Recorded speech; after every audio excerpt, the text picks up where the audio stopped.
আসসালামু আলাইকুম ভিউয়ার্স, কেমন আছেন? আশা করি সবাই ভালো আছেন। মৃত্যুবাসীতে এবং মিলাদ মাহফিলে আমাদের গ্রামে যেভাবে তরকারিটা রান্দা হয় সেই প্রসেসটাই আপনাদেরকে আজকে দেখাবো। আমরা এটা ব্রয়লার মুরগি দিয়ে রান্ধিছি।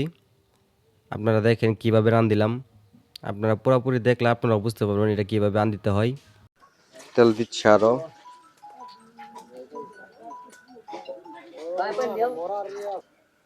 এখন আমরা প্রথমে ভাই কি দিচ্ছেন এখানে? ফার্স্টে পেঁয়াজ কুচি দিয়ে আমরা এখনো দিয়ে দিব।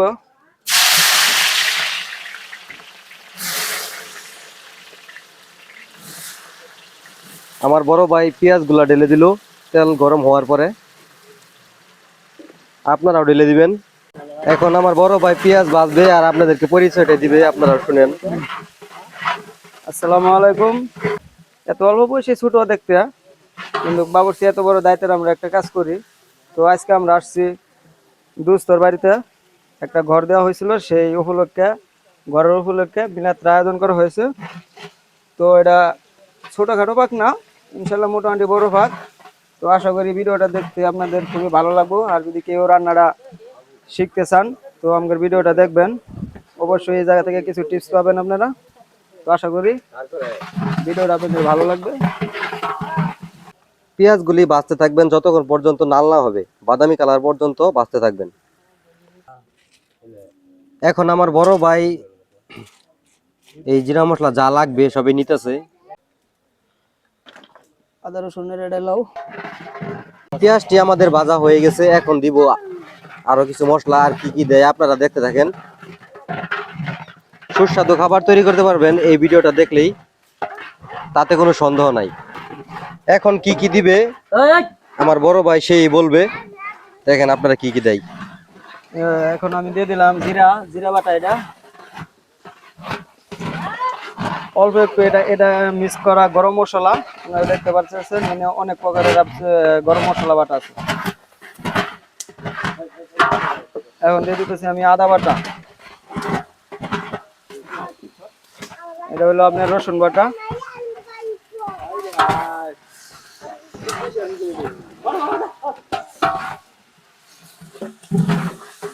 এই রসটুকু জমে থাকা এইটুকু অপচয় করবেন না, দিয়ে দেবেন, কারণ এটা হচ্ছে আপনার মশলার যত প্রকারের রস, এটাই ধরা গেলে আসল মশলা।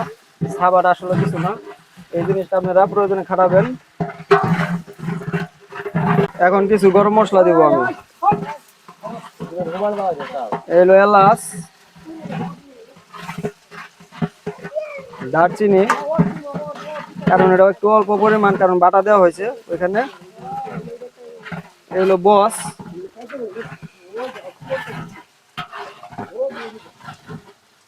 এখানে হচ্ছে আপনার গোলমরিচ, কারণ এটার পরিমাণ একটু কমই দিতে হবে।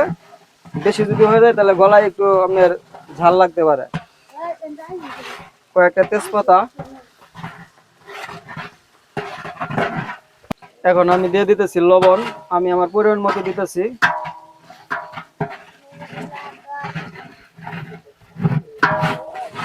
এই হলো মরিচের গুঁড়া, আমি এখন মরিচের গুঁড়া দিয়ে দিব।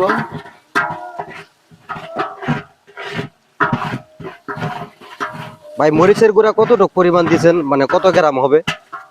এটা আমার রান্নার পরিমাণে আপনার 50 গ্রামের মতো।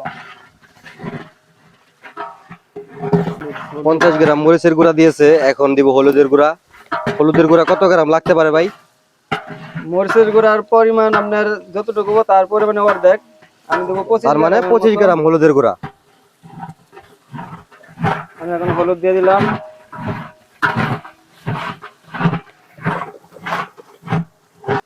যখন এরকম কালার এসে পড়বে তখন দিয়ে দিবেন পানি। আমার বড় ভাই এখন পানি দিয়ে দিয়েছে। আমি এখন পানিটা দিয়ে দিলাম, তা নয়তো আপনার এই জিনিসটা নিচে ধরে যাওয়ার সম্ভাবনা আছে।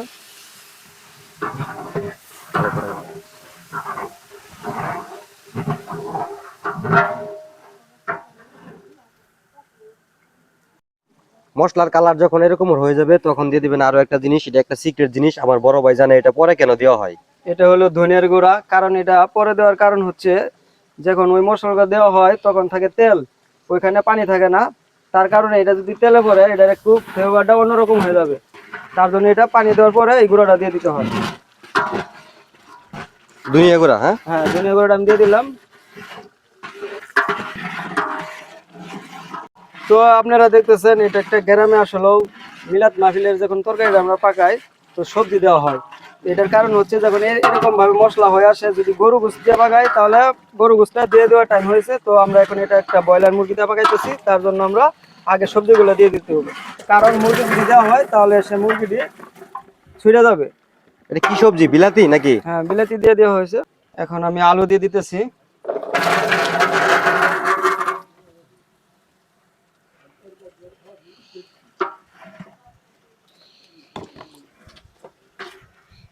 তো এই পাকটা হইতেছে আমাদের পরিমাণ মনে করেন 60 থেকে 70 জনের মতো আইডিয়া।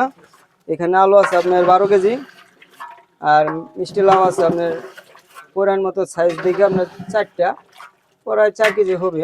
পানি কি দিতে হবে নাকি পানি এসব বিলাতি আলু এর না, এখান হালকা থেকেই পানি একটু বাড়বে? দিতে হবে, কারণ দেখা গেছে যে ওই যেটুকু পরিমাণ পানি আছে সেটা দেওয়া হবে না, কারণ নিচে ধরে যাওয়ার সম্ভাবনা আছে। তা আমি আমার পরিমাণ মতো পানিটা দিয়ে দিতেছি। তো সবাই দেখে নেন পানির পরিমাণটা কতটুকু লাগে। মিনিমাম আপনার পানি লাগবে, সবজিটা একটু ভাসা ভাসা থাকবে।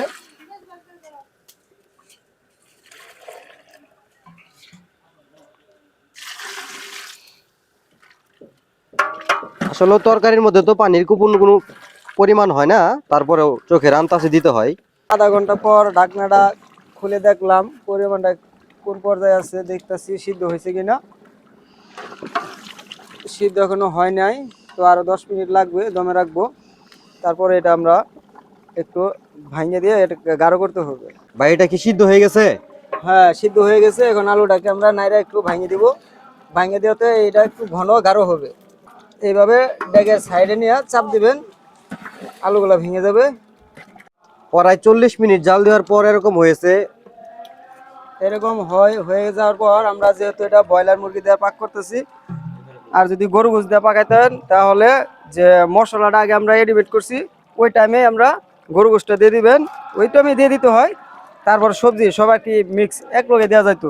যেহেতু এটা ব্রয়লার মুরগি, ব্রয়লার মুরগিটা আমরা হালকা একটু ফ্রাই করে রাখছি, এখন মুরগিটা দিয়ে দিব।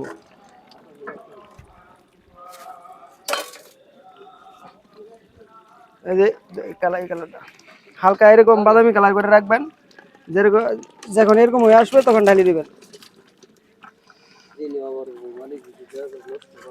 এখন এটাকে 10 মিনিট জাল দিলে হবে না, পরিমাণ মতো পানি দিয়া? হ্যাঁ, 10 মিনিট। হ্যাঁ, তো বন্ধুরা ফিরছি 10 মিনিট পর আপনাদের সামনে। বাস আমাদের তরকারি হয়ে গেছে, এখন নামানির পালা। আমরা এখন নামিয়ে ফেলবো।